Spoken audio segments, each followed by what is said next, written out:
आज हमारे साथ हैं कोकामेडी से पूर्व सरपंच विक्रम सिंह जी राठौड़।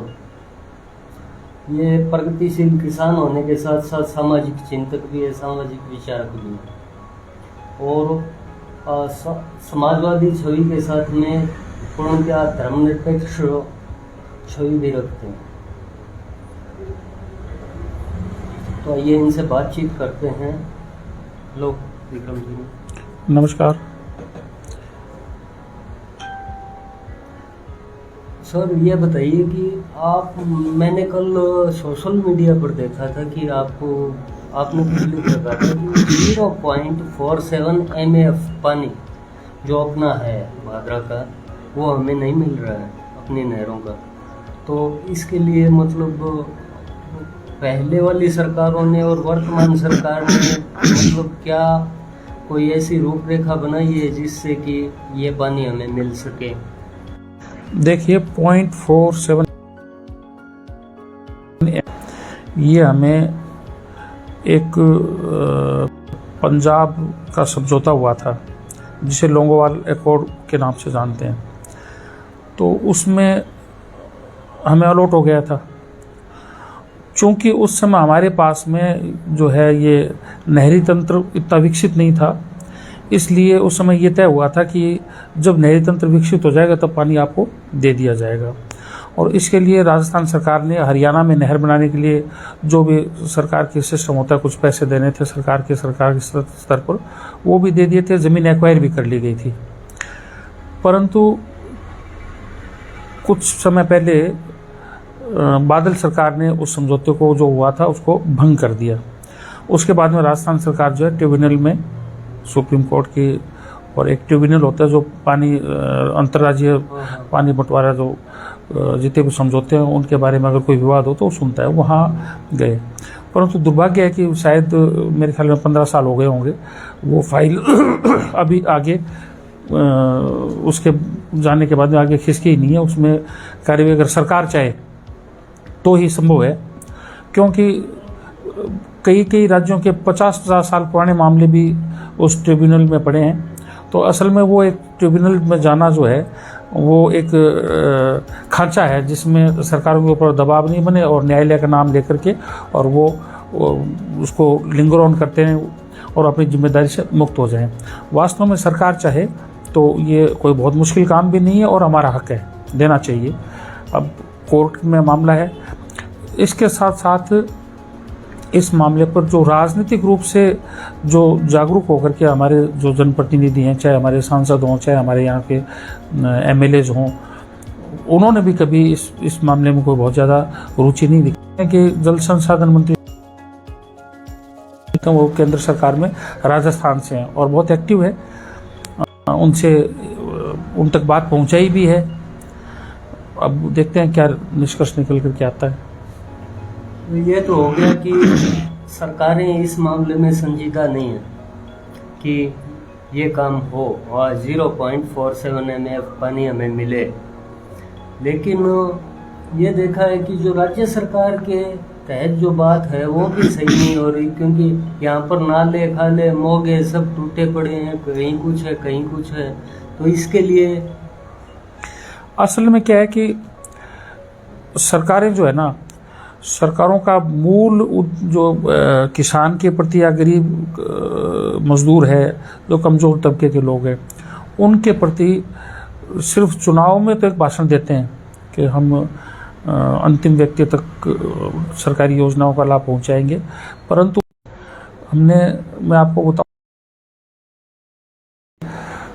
उस जमाने में स्टेट टाइम में जब ये आपके अमर सिंह ब्रांच और ये पूरा भाखड़ा सिस्टम डेवलप हुआ, तो उस समय ना तो हम तकनीकी रूप से इतने साउंड थे, ना ही टेलीस्कोप, दूरबीन और ये GPS वगैरह सिस्टम डेवलप हुए थे। लोहे की जरीब से और ऊटे झाड़ झंखाड़ और टिब्बों की, धोरों की ज़मीन थी, उसमें उन्होंने पैमाइश की। और जब भाखड़ा प्रोजेक्ट हुआ तो ये शायद 5-7 साल में उन्होंने कंप्लीट करके पूरी चकबंदी, मुरबाबंदी, और आज भी जब हम उसको पैमाइश करते हैं GPS से तो बिल्कुल सटीक, कहीं भी इंच टू इंच भी फ़र्क नहीं मिलता। जबकि आज ये आप देखिए कि कब राजीव गांधी आए थे अपनी नहर का शिलान्यास करने। मेरे ख्याल में ये 86 के आसपास की बात है, 86 के आसपास की बात है, 88-86 में। 20 साल तो वो चले गए और 20 तो लगभग 40-42 साल हो गए। 89 में आए थे तो 40 साल हो गए। 40 साल में उन्होंने इसका शिलान्यास किया और तब से ये सिद्धमुख प्रोजेक्ट चल रहा है। लेकिन 40 साल में दुर्भाग्य है कि आज भी जो है इसके जो पत्थरगड्डी है, इसके जो नहरों में मोगे लगने हैं, इनका जो भी सारा सिस्टम वो डेवलप नहीं हुआ। बीच में जब मैं सरपंच था, ये 95 से 2000 की बात मैं आपको बताऊं, तो मीटिंगों में बहुत जोर से ये बात उठती थी और क्लर्क साहब और ये कहते थे बस होने वाला ही है। जब भी हम प्रश्न करते थे कि साहब ये पानी, क्योंकि जो नहर के आसपास के किसान हैं वो तो पानी चोरी करके और अपने खेतों में लगा लेते हैं, जबकि उसके थोड़ा सा भी जो दूर किसान है, इच्छा तो उसकी भी होती है और उसके हिस्से का पानी भी आ रहा है, वो पानी जब ले जाना चाहता है उसको वो आसपास के किसान नहीं ले जाने देते, क्योंकि पूरा का पूरा पानी जो है वो इलाके के कुछ एक किसानों ने चोरी करके और वो लगा रहे हैं, उसका लाभ उठा रहे हैं। जबकि जो दूर के किसान हैं जिनका हक है, 40 साल में इस प्रोजेक्ट को शुरू हो गए और 20 साल से तो मोटा मोटी 2003-4 के बाद में तो ये खुलेआम जो है चोरी करके पानी लगा रहे हैं। और सुनने में आ रहा है कि अभी हो जाएगा, अभी हो जाएगा, अभी हो जाएगा, लेकिन अभी तक ये कंप्लीट है और मुझे नहीं लगता कि 1-2 साल तक ये कुछ इसमें कुछ होने वाला है। तो बहुत ही दुर्भाग्यपूर्ण है ये। और अभी जस्ट मैंने देखा था 2 दिन पहले कि आपने सुचित्रा जी के साथ में कोई ज्ञापन दिया है एक्शन को इनको, तो उसके अंदर आपने मुख्य रूप से जो चीज़ें उठाई थी वो थी सिल्ट निकालना और करना जो भी है, मतलब तेल के किसानों के लिए। अब मैं बताऊँ तो मतलब उन कामों के प्रति भी मुझे लग रहा है कि जब तक सरकार पर दबाव न बनाए सरकार काम करके खुश नहीं है। नहीं, मूल रूप से देखो मैं बताऊँ आपको कि हमने फरवरी में अमर सिंह ब्रांच, बात अमर सिंह ब्रांच की नहीं है, सिद्धमुख प्रोजेक्ट की भी यही स्थिति है। टेल पे वहाँ भी पानी नहीं मिल रहा और वहाँ की किसान भी चोरी से बहुत बेतहाशा दुखी हैं, हम भी दुखी हैं। हमारी टेल फीड नहीं होती, हम लोगों को पानी नहीं मिलता। तो एक रेगुलेशन उन्होंने गलत बनाया, उसके विरोध में हम लोगों ने एक रिक्वेस्ट की एक्शन के लेवल के काम था। लेकिन मैं खुले तौर पर ये कहना चाहूँगा, हालांकि मैं आरोप प्रत्यारोप लगाने में विश्वास नहीं करता, लेकिन हमारे क्षेत्रीय विधायक जी ने उसको अपना प्रतिष्ठा का प्रश्न बना करके उस बात को नहीं होने दिया। मैंने बहुत रिक्वेस्ट की थी हम लोगों ने, खैर अल्टीमेटली जब नहीं माने तो हमें धरना लगाना पड़ा और 4 दिन तक हम लोग परेशान रहे। सैकड़ों किसान जो सड़क के ऊपर बैठे, सड़क के पास में बैठ करके उन्होंने, सर्दी में भी, उसमें बरसात भी हुई। उसके बाद में प्रशासन के ऊपर जब दबाव में ना, तब सब लोग आए और जो हम चाहते थे कि सब हमारा बात कुछ नहीं थी, रेगुलेशन जो है उसको कंटिन्यू करने की बात है, जो 60 साल से सिस्टम चला, हम कहते उसको डिस्टर्ब मत करो। तो उन्होंने हमारी बात मानी। उसके बाद में जब हमने इसकी गहराई में गए तो पानी हमारा जो है अमर सिंह ब्रांच की अगर बात करें तो 355 क्यूसेक्स पानी अलॉट है सन 1960 के आसपास से। लगभग आप ये देखिए 65 साल पुराना सिस्टम है। अब वो पानी हमें नहीं दे रहे और जितना पानी दे रहे, हमने कहा भी कम है तो कम में से कम हमें मिल जाएगा।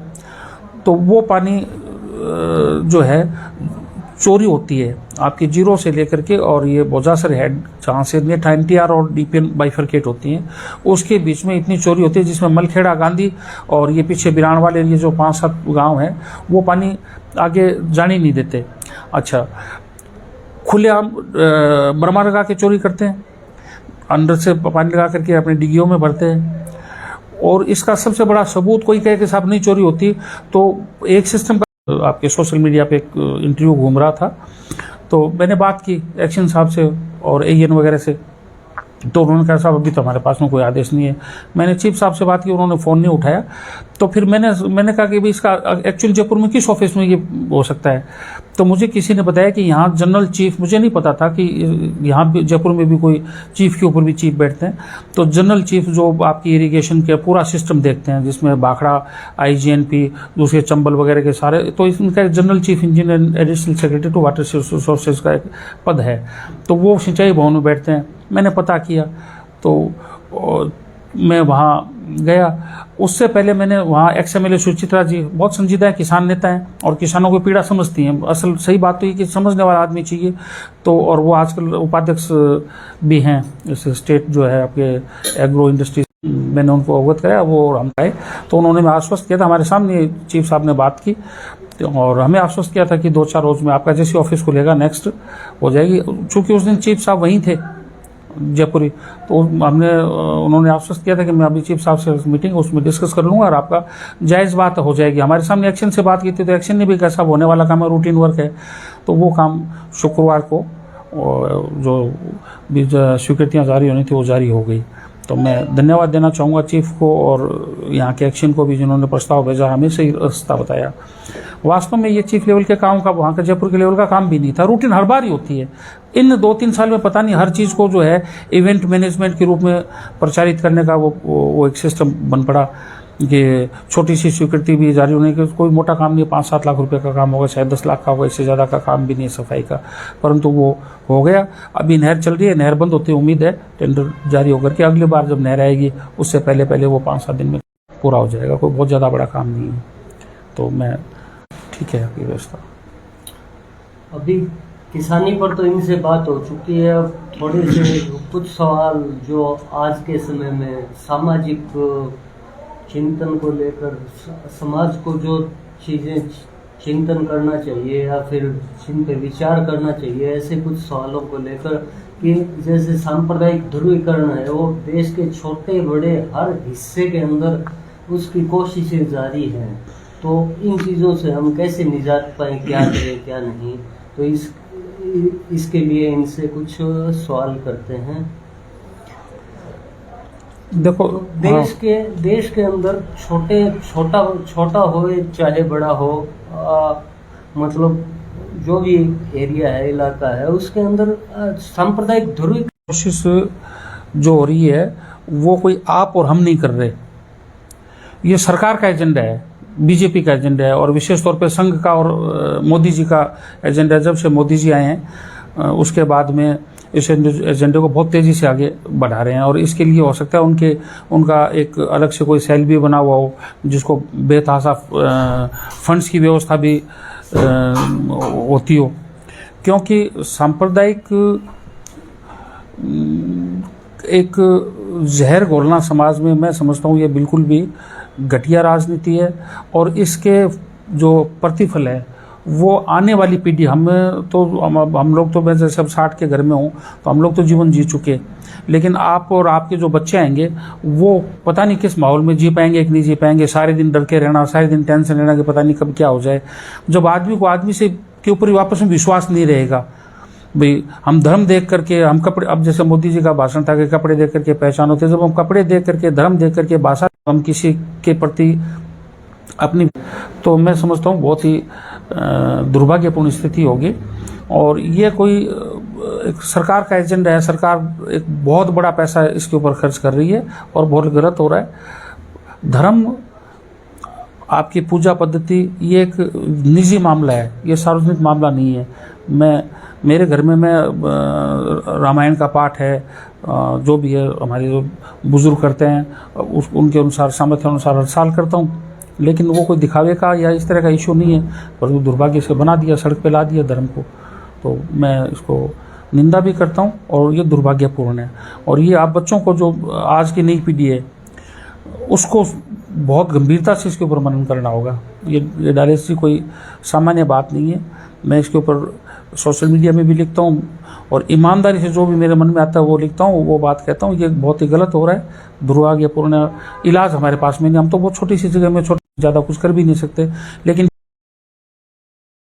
की जिम्मेदारी है वो जितना कर सकता है। कोई अगर बोल सकता है तो बोले, कोई व्यवहार में ला सकता है तो व्यवहार में लाए, और कोई अगर लिख सकता है तो लिखे, कोई अगर इसके ऊपर अपने एक आदमी को भी अगर वो जीवन में कन्विंस करता है तो मैं समझता हूँ ये समाज के ऊपर बहुत बड़ा उसका ऋण होगा। इससे ये तो साबित हो ही गया कि धर्म है वो बहस का विषय कभी नहीं हो सकता, वो चिंतन का विषय है। और दूसरा ये कि पूजा पद्धति जो है वो पर्दे की चीज है, न कि सड़कों पर उसको लेके आए। अब